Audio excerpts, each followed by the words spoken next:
सद्गुरुदेव स्वामी जी के पावन चरणों में कोटि से नमन। आज का प्रश्न है स्वामी जी कि व्यक्ति के अंदर हीनमन्यता भावना क्यों आता है, इसका कारण और निराकरण के बारे में कृपया मार्गदर्शन करें। हरिओम। हरिओम तत्सत। आज भगवती की आराधना करते हुए हम 8वें दिन किंतु तिथि के अनुसार 9वीं तिथि तक हम पहुंच गए हैं। संधि पूजा समाप्त हो चुकी है और बड़ी ही निर्विघ्नता के साथ आनंद एवं उत्साहपूर्वक संपूर्ण प्रकार से भय और भ्रांति से रहित होकर हम लोगों ने भगवती की कृपा से उनकी आराधना किया। आराधना का क्रम चल ही रहा है। आज हवन तो प्रतिदिन होता है, आज पुनः हवन है। कल हम सब विजयादशमी मनाएंगे। इस वर्ष बहुत ही सुंदर ढंग से सबने जिज्ञासाएं रखी और षड्विकारों से मुक्ति पाने के लिए हम लोगों ने चर्चा की। षड्विकारों को भी समझा और सहज रूप से उससे हम कैसे मुक्त हो पाएं, इस पर भी सुना, चर्चा किया। आज एक बहुत अच्छा प्रश्न आया है। हीनमन्यता। हीनमन्यता हिंदी में हीन भावना, इसको कहते हैं हीन भावना। हीन भावना का कारण, उसका कारण क्या है, वो कैसे होता है और उससे मुक्ति कैसे पाई जा सकती है। हीन भावना को हम लोग इन्फीरिटी कॉम्प्लेक्स कहते हैं। इन्फीरिटी, हीनमन्यता, हीन भावना, इन्फीरिटी। ये हीन भावना क्या है? पहली बात, भावना का मतलब होता है चिंतन, विचार। भावना का मतलब हम अंदर में जो सोचते हैं, जो विचार करते हैं, इसका दो स्वरूप होता है, एक उत्तम भावना और एक नीच भावना। मिला जुला को हम मध्यम कह लेते हैं। हीन भावना से लेकिन यहाँ तक तात्पर्य है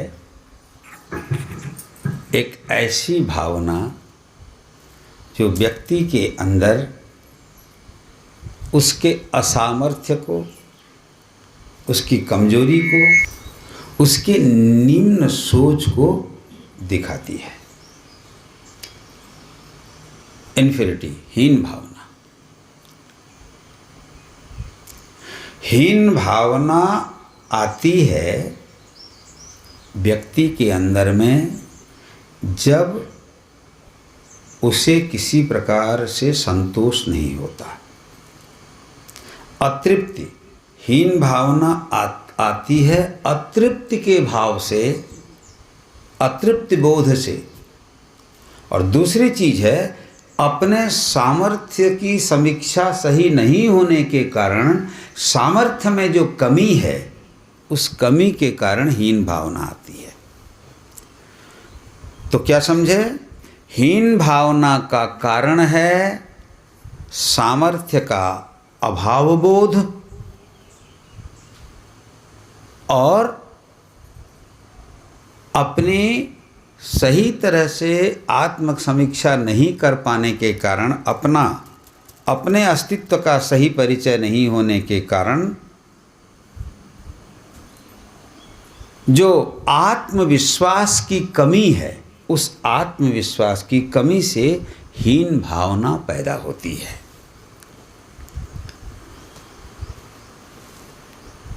और जब व्यक्ति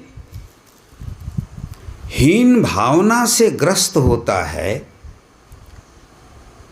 तो वह भ्रमित रहता है और वही संभ्रम उसके जीवन में अशांति, अतृप्ति, कुंठा अर्थात डिप्रेशन क्रिएट करता है। हीन भावना से ग्रस्त व्यक्ति डिप्रेशन के शिकार हो जाते हैं और हीन भावना ग्रस्त व्यक्तियों को लगता है कि जगत बेकार है, दुनिया बेकार है, मैं बेकार हूँ, कुछ नहीं, मेरे द्वारा कुछ नहीं हो रहा है, इत्यादि इत्यादि। इसके तो बहुत सारे हीन भावना व्यक्ति के अंदर में इन्फीरियरिटी कॉम्प्लेक्स मतलब भी एक प्रकार की बीमारी है। ये एक मनोरोग है। हीन भावना से ग्रस्त होना एक प्रकार का मनोरोग है और उससे ग्रस्त रोगी कभी बड़े विचार, उच्च क्रिया नहीं कर सकता। छोटी छोटी सोच रखेगा, छोटे छोटे कार्य करेगा और हर हमेशा संदेह में रहेगा। हीन भावना से ग्रस्त व्यक्ति स्वयं के प्रति भी संदेहग्रस्त रहता है और औरों के प्रति भी संदेहग्रस्त रहता है। उदाहरण के लिए विद्यार्थी है, उसके साथी लोग अच्छे मार्क से पास हो जाते हैं मान लो, और वह भी प्रयास करता है मगर नहीं हो पाता है, किसी कारण से असफल हो जाता है, तो हीन भावना से ग्रस्त हो जाता है कि मेरे अंदर ये सामर्थ्य नहीं है, ये बेकार है, मेरे साथी लोग ऐसे बढ़ गए। किसी लड़के या लड़की की शादी नहीं हो पाती है तो वह अपने सामर्थ्य, अपने रूप, अपने गुण को छोटा आंकता है, हीन भावना से ग्रस्त हो जाता है। व्यक्ति देखता है कि उसके साथी लोग कमा करके बहुत आगे निकल जा रहे हैं, बहुत पैसे कमा ले रहे हैं, लेकिन ये भी परिश्रम करता है मगर इसको कुछ लाभ नहीं होता, कुछ कर नहीं पाता है, हीन भावना से ग्रस्त होता है। व्यक्ति देखता है कि उसका ही साथी समाज में प्रतिष्ठा प्राप्त किया हुआ है लेकिन उसे किसी प्रकार का कोई पूछता नहीं है, हीन भावना से ग्रस्त हो जाता है। बार बार व्यक्ति हारता है, हीन भावना से ग्रस्त हो जाता है। इसका मतलब पराजय, असफलता, ये दोनों व्यक्ति के जीवन में हीन भावना लाते हैं। इसलिए हीन भावना, इन्फीरियरिटी एक प्रकार से व्यक्ति के लिए बड़ा ही दुखद वातावरण पैदा करता है और उसे चारों ओर से घेर करके कुंठित कर देता है। ऐसे व्यक्ति फिर बाद में कुछ करना नहीं चाहते, कुछ सुनना नहीं चाहते, अवसादग्रस्त हो जाते हैं। तो हीन भावना से व्यक्ति अवसादग्रस्त होता है। ठीक इसके विपरीत है सुपीरियरिटी कॉम्प्लेक्स, वह भी उतना ही मारात्मक है। जैसे व्यक्ति इन्फीरियरिटी से विषादग्रस्त होता है, वैसे ही सुपीरियरिटी भी व्यक्ति के जीवन में विषाद लाता है। वो समझता है कि मैं बढ़िया जानता हूँ, मैंने ऐसा किया, मैं वैसा किया, इत्यादि इत्यादि सब तो करता है, लेकिन जब देखता है कि मैं इतना गुणज्ञ हूँ, इतना सब कुछ हूँ, मेरे पास सब कुछ है, फिर भी लोग मेरी बात नहीं सुनते, लोग मेरे को नहीं मानते, माने लोगों से जो पाने की अपेक्षा रखता है उसे नहीं मिलता है।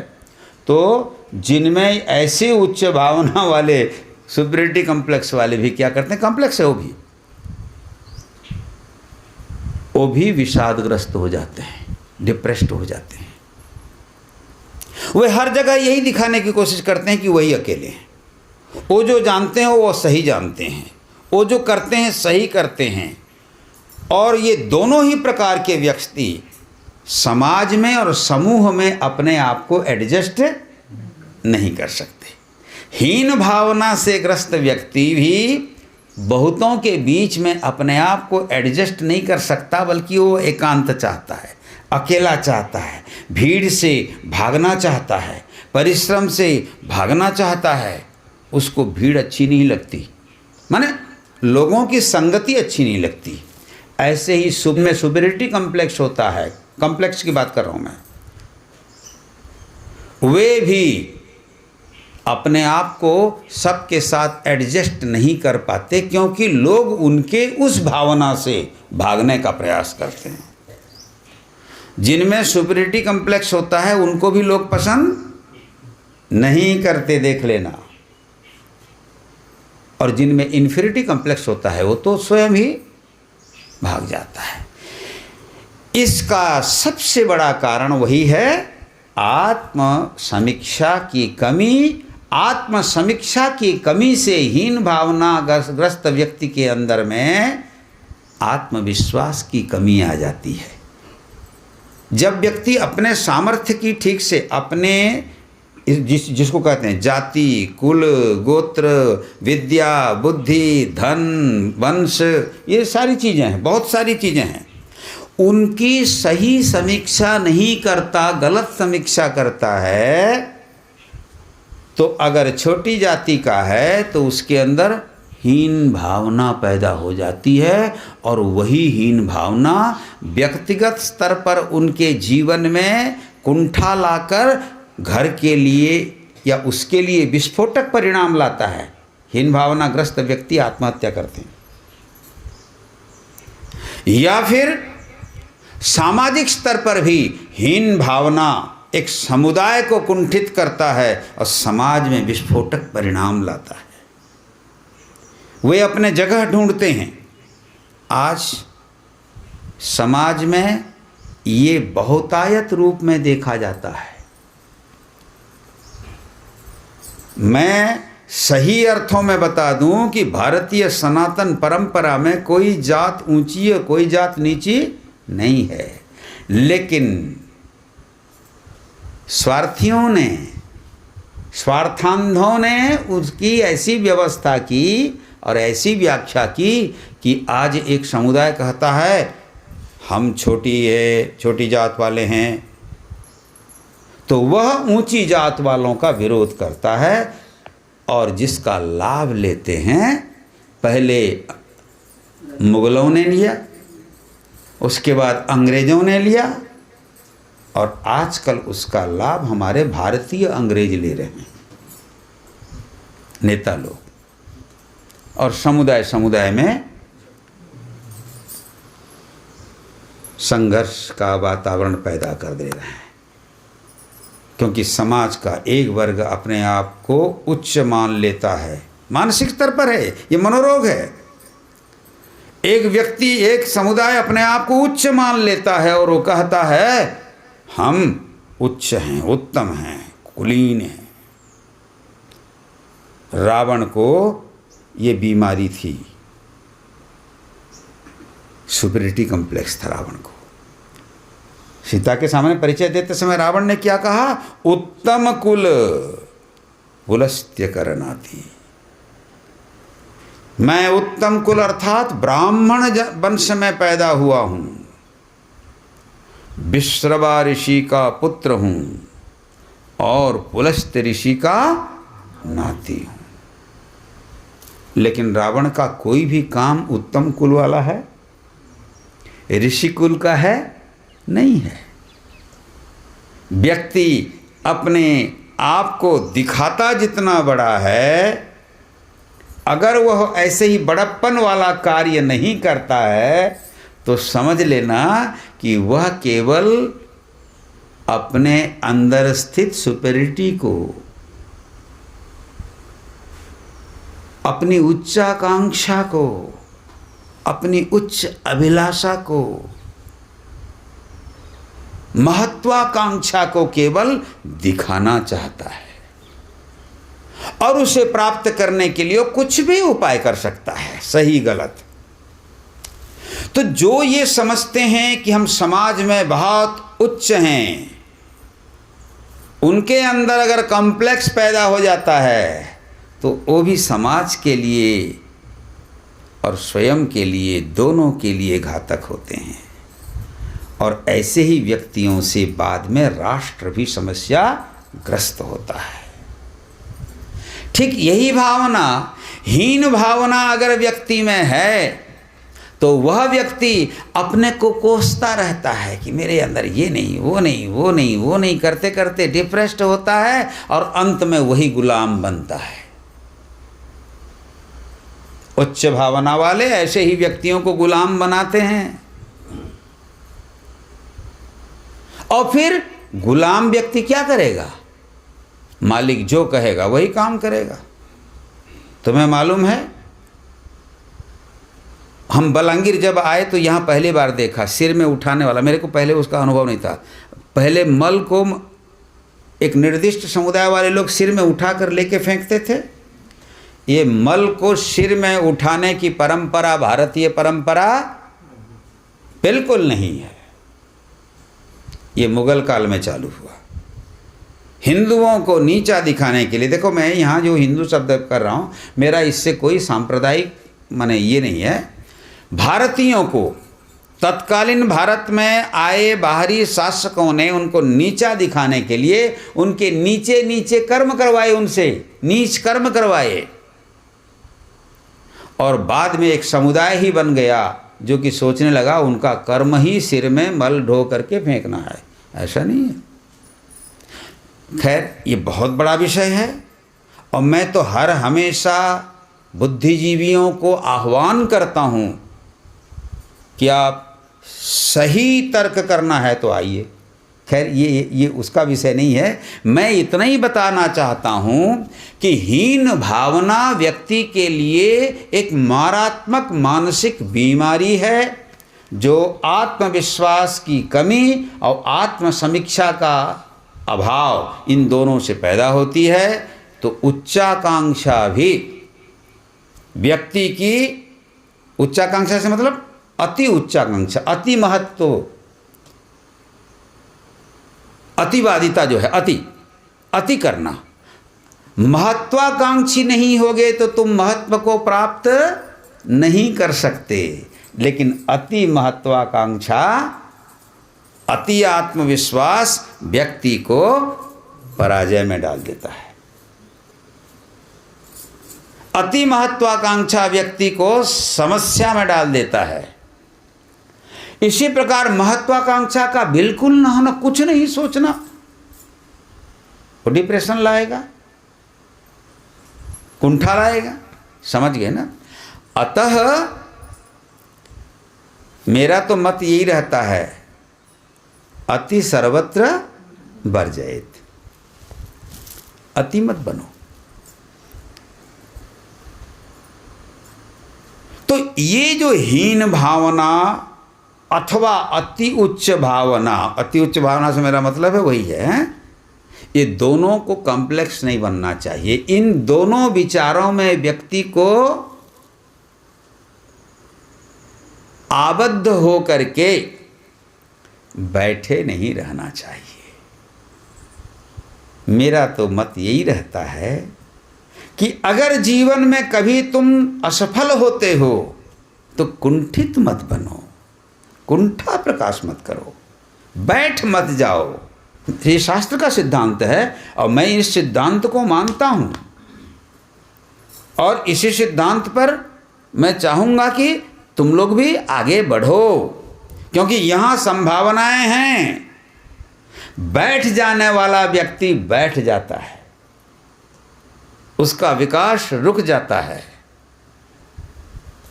लेकिन जो परिश्रम करता है और बार बार परिश्रम करते करते असफल होने पर भी वह म्रियमाण नहीं होता, बैठ नहीं जाता, चुप नहीं रह जाता, बल्कि सफलता के लिए निरंतर उद्यम करता रहता है, वह व्यक्ति गरीब परिवार में पैदा हुआ है तो एक दिन धनी बन जाता है, कमजोर होगा तो बलवान बन जाता है, दास होगा तो मालिक स्वामी बन सकता है, पराजित हुआ तो विजयी बन सकता है। इतिहास में इसके एक नहीं सैकड़ों दृष्टांत हैं, सैकड़ों दृष्टांत हैं। छोटे घर का आदमी भी सर्वोच्च शासन की गद्दी पर बैठता है। एक सामान्य सिपाही सम्राट बन गया, मालूम है नेपोलियन क्या था? बहुत इतिहास में देखो, मैं नाम नहीं गिनाना चाहता हूं, अभी भी तुम समाज में देखोगे तो जो लोग उद्यमी रहे हैं, जो कभी जीवन में पराभूत नहीं होते, संघर्ष से पीछे नहीं मुड़ते, अपने आप को अवसादग्रस्त नहीं करते और किसी एक स्थान पर म्रियमाण होकर बैठ नहीं जाते, वो आगे बढ़ते हैं। क्योंकि संभावनाएं सबके अंदर में हैं, सबके अंदर में संभावनाएं हैं। इसीलिए व्यक्ति को हीन भावना से ग्रस्त नहीं होना चाहिए, माने छोटी सोच नहीं रखना चाहिए।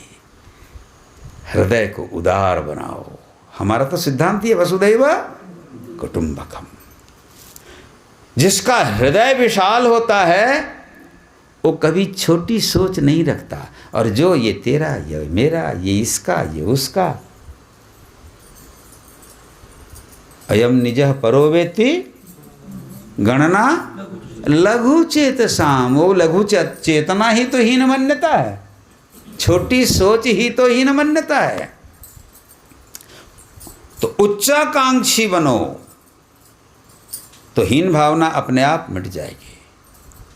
महत्वाकांक्षी बनो, महान बनने का प्रयास करो। नहीं बन सके मान लो तो उसके लिए अपने आप को अयोग्य मत सोचो। उस समय पॉजिटिव थिंकिंग करना है, सकारात्मक विचार रखो। अगर तुम परिश्रम करते हुए भी सफल नहीं हो पा रहे हो तो देखो तुम्हारे परिश्रम करने के तरीके में कहीं पर गड़बड़ी है। उद्योगिनम पुरुष सिंहम उपैति लक्ष्मी देवेन देयमिति का पुरुषा वदन्ति दैवम निहत्य कुरु पौरुषमात्मशक्त्या यत्ने कृते यदि न सिद्धति कोत्र दोषः। ये बहुत बड़ा सिद्धांत है। इसका तात्पर्य है कि जो लोग परिश्रम करते हैं, उद्यमी होते हैं, वही लक्ष्मी को प्राप्त करते हैं, माने वही सफल होते हैं। लक्ष्मी से मतलब है ऐश्वर्य। तो सब प्रकार से उद्योगी पुरुष ही ज्ञान में आगे जाता है, तपस्या में आगे बढ़ता है, धन में आगे बढ़ता है, पद में आगे बढ़ता है। उद्योगी व्यक्ति लक्ष्मी को प्राप्त करता है, उद्योगी व्यक्ति सरस्वती को प्राप्त करता है, उद्योगी व्यक्ति सिद्ध होता है। जो निरुद्यम है वो सिद्ध नहीं हुआ। तपस्या क्या है? वो भी कर्म है, कर्तव्य है। तो जो उद्योग करते करते मान लो असफल हो गए तो मेरे भाग्य में नहीं था, ये मत सोचो। देवे न देयम, भाग्य में होगा तो मिलेगा, ये कमजोर लोग सोचते हैं, कापुरुष लोग सोचते हैं। देवे न देयमिति का पुरुषा वदन्ति। देव को छोड़ो, भाग्य को छोड़ो, भाग्य को भूल जाओ। याद रखना, जो लोग भाग्य के ऊपर निर्भर कर रह जाते हैं वो जीवन में भटक जाते हैं। इसलिए मैं बोल रहा हूँ कि तुम्हारा भाग्य न मैं जानता हूँ और मेरा भाग्य तुम नहीं है। तो बोलोगे फिर ये जो भाग्य रेखा देखने वाले हैं, देखो मैं शास्त्र की तो या ज्ञानियों की, विद्वानों की चर्चा नहीं करूँगा, लेकिन वो भाग्य रेखा देखने वाले तुम्हारे भाग्य की बात करते हैं। वो बेचारे अपने खुद के भाग्य को समझ गए ना, इसलिए वो कितने सामर्थ्य हैं तुम समझ लो। मैं जो बोल रहा हूँ मेरा मत ये है, दैवम निहत्य कुरु पौरुषम आत्मशक्त्या, भाग्य को किनारे रखो और जो आत्मशक्ति मतलब तुम्हारा जो सामर्थ्य है, तुम अपने सामर्थ्य के अनुसार तुम प्रयत्न करो। प्रयत्न करते हुए भी यदि सिद्ध नहीं हो रहा है कार्य, सफल नहीं हो पा रहे हो, तब भी बैठो मत, बल्कि समीक्षा करो। समीक्षा करो कि कहाँ गलती है कि तुम सफल नहीं हो पा रहे हो। हमारे इसरो के वैज्ञानिकों ने चंद्रयान छोड़ दिया, वहाँ ऑर्बिटर जो है जहाँ वहाँ डालना चाहिए, जहाँ गिरना चाहिए, जहाँ होना चाहिए, नहीं हो पाया, तो सिर में हाथ धर के बैठेंगे क्या? नहीं बैठना चाहिए। असफल क्यों हुआ उसकी समीक्षा करोगे तो पता चल जाएगा कि नहीं, ये कारण था, इसलिए हमारा ये अभियान असफल हुआ। उस कारण को निराकरण कर दो, अगले बार में फिर अभियान सफल हो जाएगा। इतिहास का एक व्यक्ति, आक्रांता, नाम नहीं लूंगा, 17 बार पराजित होकर के भारत से जा चुका था, लेकिन ऐसे ही वो तो आत्महत्या करने के लिए बैठा था चुपचाप। लेकिन वहीं उसको एक ज्ञान मिल गया। एक मकड़ी मंकड़सा मकड़ी, एक मकड़ी जो है अपना जाल बुनने के लिए नीचे से छलांग मारती थी, ऊपर में जो तार था उसको पकड़ नहीं पाती थी, गिर जाती थी, फिर छलांग मारती थी। इसी के सामने इस व्यक्ति ने देखा, अरे अब वो गिनना चालू किया, 1 2 3 4 17 बार मकड़ी नीचे गिरी, लेकिन 18वें बार में वो पकड़ ली जाल को। उसने सोचा, अरे मैं 17 बार परास्त हो गया तो मैं आत्महत्या करने के लिए बैठा हूँ, ये मकड़ी 17 बार नीचे गिरने के बाद, परास्त होने के बाद भी, अपने कार्य में असफल होने के बाद भी प्रयास जारी रखी, और परिणाम ये हुआ 18 बार में उसने अपने पकड़ लिया जाल को, लक्ष्य को। वह व्यक्ति लौट के आया सेना संगठित करके, और उसने फिर भारत के इतिहास को बदल दिया, विजय कर ली। आक्रांता की बात कर रहा हूं। भारतीय लोग आज मानसिक रूप से न जाने कैसी स्थिति में है, मैं उसकी समीक्षा नहीं करूंगा, करना चाहता हूं, लेकिन आज भारत अपने आप को जिस रूप में पा रहा है उसका कारण कोई अंग्रेज और कोई मुगल बोलो नहीं है, उसका कारण स्वयं भारतीय हैं। ये अगर समझते भारतवासी कि भगवान कृष्ण ने गीता में एक बहुत सुंदर सूत्र दिया है, उद्धरेत आत्मनात्मानम नात्मानम अवसादेत। अवसाद, हीन भावना, कुंठा, डिप्रेशन। इसीलिए आज इस पवित्र नवमी तिथि पर मेरा ये भारतवासियों से आग्रह रहेगा कि हे भारतवासियों, उत्तिष्ठत जागृत प्राप्य वरान निबोधत। श्रेष्ठ पुरुषों की निंदा करके तुम कहाँ जाओगे? श्रेष्ठ पुरुषों का तिरस्कार करके तुम कहाँ जाओगे? श्रेष्ठ पुरुषों की उपेक्षा कर दोगे तो बाकी क्या रहेगा? श्रेष्ठ जहां नहीं होता वहां क्या होता है? निकृष्ट। तुम्हारी निकृष्टता को अगर दूर करना है तो तुम्हें श्रेष्ठ पुरुषों को सम्मान देना होगा, श्रेष्ठ पुरुषों की संगति करनी होगी। और श्रेष्ठ पुरुष उन्हें कहते हैं जो निरपेक्ष भाव से सबके कल्याण की बात करते हैं। जो सापेक्ष होते हैं वो श्रेष्ठ नहीं, पक्षपाती होते हैं। और पक्षपाती व्यक्ति कभी भी सार्वजनिक न्याय करने योग्य नहीं होता, कर ही नहीं सकता। इसलिए मेरा कहने का तात्पर्य ये है कि हम उद्यम करें, भाग्य पर भरोसा न करें, भाग्य को साइड कर दें। ये भी न सोचें कि भाग्य है कि नहीं है। भाग्य होगा तो ठीक है और भाग्य में होगा तब भी ठीक है, लेकिन हम परिश्रम करें, उद्यम करें। लेकिन उस परिश्रम और उद्यम के साथ हम जानें कि हमारा लक्ष्य क्या है। सारे मनुष्य इसीलिए हीन भावना से ग्रस्त होते हैं कि वे अपने लक्ष्य को नहीं जान पाते, अपनी आवश्यकताओं को नहीं समझ पाते, अपनी चाह, उनकी चाह क्या है इसको नहीं जान पाते। इसलिए वो कुंठित हो जाते हैं। क्यों कुंठित होते हैं? क्योंकि वे स्वयं की चाह नहीं जानते, स्वयं का सामर्थ्य नहीं जानते, स्वयं की आवश्यकता को नहीं समझते और दूसरों से अपनी तुलना करते हैं। बस जब भी तुम दूसरों से अपनी तुलना करोगे, या तो तुम्हारे अंदर इन्फीरियरिटी कॉम्प्लेक्स डेवलप होगा या फिर सुपीरियरिटी कॉम्प्लेक्स डेवलप होगा। तुलना व्यक्ति को इन दोनों ही अवस्थाओं में लेकर के कॉम्प्लिकेटेड कर देता है, और वही तो समस्या है। इसीलिए तुलना मत करो। कोई व्यक्ति गरीब था, आज बहुत बड़ा इंडस्ट्रियलिस्ट बन गया, तो मैं भी वैसे ही बड़ा बनूं, उसके जैसा बनूं, ये कभी नहीं सोचना चाहिए, नहीं सोचना चाहिए। तो क्या सोचना चाहिए? मैं तुमसे कहता हूं, तुम वह न बनो जो वो बना है, मैं कहता हूं तुम वही बनो जो तुम हो।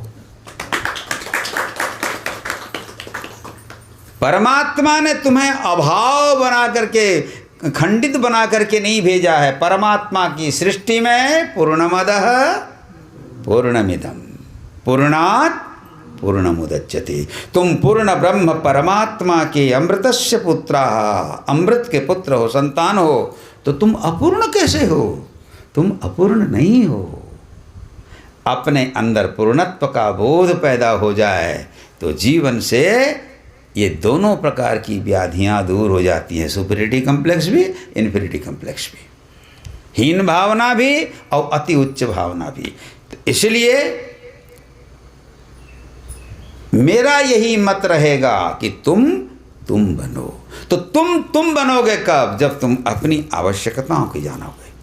अरे भाई, मैं एक सन्यासी हूं। एक सन्यासी की एक निर्दिष्ट आवश्यकता है, उतना चाहिए। देखो, सन्यासी का मतलब, मैं तब भी जब मुंगेर में था भी बोलता था। देखो, वैचारिक रूप से मैं बहुत स्वतंत्र हूं और बहुत स्पष्ट बोलता हूं। सन्यासी के लिए भी क्या आवश्यकता है, क्या आवश्यकता नहीं है। गृहस्थ की आवश्यकताएं हैं, ब्रह्मचारी की आवश्यकताएं हैं, वानप्रस्थी की आवश्यकताएं। आवश्यकताएं सबके साथ जुड़ी हुई हैं, लेकिन आवश्यकताएं क्या हैं ये जानना जरूरी है। और उन आवश्यकताओं की पूर्ति कैसे हो, किस रूप में हो, और वैधानिक रूप से हो, उचित रूप से हो, तो व्यक्ति के जीवन में संतोष आता है। आप मुझे अर्थशास्त्र का सिद्धांत अगर बताओगे कि आवश्यकता ही आविष्कार की, यही पढ़ाया जाता है तुम लोगों को। इसीलिए आवश्यकता के अनुरूप आविष्कार करो। मैं पूछता हूं, आवश्यकता कितनी है? देखो, आवश्यकता कितनी है, उसी के अनुरूप में आविष्कार करो, तो कहीं भी अर्थनैतिक अनबैलेंस, इकोनॉमिकल अनबैलेंस नहीं होगा। मैं बड़े बड़े अर्थशास्त्रियों के साथ बात करता हूं और मुझे ये इकोनॉमी समझ में नहीं आती है भाई। आजकल की जो है, यहाँ सब कुछ, मुद्रास्फीति भी बढ़ रही है, मुद्रा का अवमूल्यन हो रहा है, मुद्रे का कोई नहीं। छोड़ो, मेरा कहने का मतलब ये है, हम अपनी आवश्यकताओं को समझें और आवश्यकताओं को ही हम नियंत्रित करें। अनियंत्रित आवश्यकता अनियंत्रित आविष्कार को जन्म देगा तो उससे बाजारवाद की उत्पत्ति तो होगी जो आज है। ये बाजारवाद जो है ये सब कुछ अनियंत्रण के कारण पैदा हुआ और फिर यहाँ एक और बीमारी पैदा हो जाएगी जिसका नाम है बाजारू बीमारी या बाजार करने की बीमारी या शॉपिंग की बीमारी। शॉपिंग है ना बीमारी। तुम्हारे पास 5 साड़ी है फिर भी प्रतिदिन शाम को जाते हो मार्केट में एक साड़ी क्या करने गए हैं? शॉपिंग करने गए हैं। शॉपिंग भी एक शौक हो गया। ये क्या है? बीमारी है। तुम्हारी 4 रोटी से पेट भरता है और तुम 8 खा जाओगे। क्या है? क्या होगा उसका परिणाम? बीमार हो। तो धन कितना चाहिए व्यक्ति को? कपड़े कितने चाहिए व्यक्ति को? मकान कितने चाहिए? रोटी, कपड़ा और मकान ये प्रत्येक मनुष्य की आवश्यकता है। मनुष्य ही नहीं भाई, रोटी, कपड़ा और मकान। कपड़ा तो खैर पशुओं को नहीं चाहिए। वैसे आजकल पशु स्वभाव वाले लोग अपने कुत्ते को भी अंडरवियर पहनाते हैं क्योंकि वो पशुओं को प्यार करते हैं। हाँ, अंडरवियर, टोपी और स्वेटर सब लगाते हैं। उनको पशु प्रेमी कहा जाता है। तो चलो, मेरा कहने का मतलब ये है कि अनियंत्रित आवश्यकता अनियंत्रित आविष्कार को जन्म देता है और आवश्यकता और आविष्कार दोनों जब अनियंत्रित हो जाते हैं तो समाज में एक मानसिक अनियंत्रित आवश्यकता पैदा होती है जिसका परिणाम होता है असंतोष। जितना भी हो जाए तुम्हारा संतोष नहीं होगा, और चाहिए और चाहिए, और यही फिर बाद में अवसाद का, दुख का कारण बनता है। भगवान श्री कृष्ण का एक अर्थनैतिक सिद्धांत है, यदृच्छा लाभ संतुष्टो। देखो, गीता को अगर आप जिस ढंग से पढ़ोगे वो वैसे ही अर्थ आएगा। तो मेरा कहने का मतलब ये है कि परमात्मा ने आपको एक उत्तम प्राणी के रूप में संसार में प्रकट किया है, माने मनुष्य के रूप में, जिसके अंदर इमोशन है ना, भावना है, और उस भावना की वह समीक्षा करना भी जानता है, उस पर विचार करना जानता है। तो इस ऐसा होना चाहिए, भावना को शुद्ध होना चाहिए, शुद्ध, निरपेक्ष और आध्यात्मिक होना चाहिए। वैषयिक भावना, वैषयिक वासना बन करके व्यक्ति को विषयी बना देता है और विषय ही विष कहलाता है। विषय ही विष के समान कार्य करते हैं। अगर हमारी भावना शुद्ध हो, निर्विषय हो, मतलब जितनी आवश्यकता उतना ही विष हम ग्रहण करें तो विष भी अमृत हो जाता है। विष दवाई के रूप में विष का उपयोग होता है कि नहीं? विष स्वभावतः आदमी को मारता है, लेकिन विषस्य विषम औषधम, विष की बीमारी से ग्रस्त व्यक्ति का इलाज विष के द्वारा ही होता है। अरे अभी कोरोना वैक्सीन का टीका बन रहा है, ये वैक्सीन थ्योरी क्या है? विषस्य विषम औषधम वाली थ्योरी है। तो इसलिए मैं ये कहना चाहूँगा कि हीन भावना अच्छी नहीं है और अति महत्वाकांक्षा भी अच्छी नहीं है। व्यक्ति को सदैव अपनी भावना राज्य में दृढ़ होना चाहिए, स्थिर होना चाहिए, और जिस भावना से अपना भी कल्याण हो और दूसरों का भी कल्याण हो, ऐसे भाव का अपने अंदर में विकास करना चाहिए। और ऐसा भाव अगर बढ़ गया तो वही भाव अंत में शिवोहम इस भाव में पूर्ण होता है, अथवा भगवान के चरणारविंद में अपने आप को समर्पित करने में, अर्थात भगवान पर आश्रित होने में अपने को पूर्ण बनाता है। भाव दो स्थिति में आपको बल प्रदान करते हैं। जब आप कहते हो कि मैं पूर्ण हूँ, मैं उस पूर्ण परमात्मा का संतान हूँ, या फिर जब कहते हो मेरा मालिक सबका मालिक और वह मालिक भगवान है, मैं भगवान का भक्त हूँ या भगवान का सेवक हूँ। जिस भगवान ने मुझे जन्म दिया है उसने मेरे लिए सारी व्यवस्था की है। इस दृढ़ विश्वास में जियोगे तो कभी भी तुम्हारे अंदर में हीन भावना नहीं आएगी।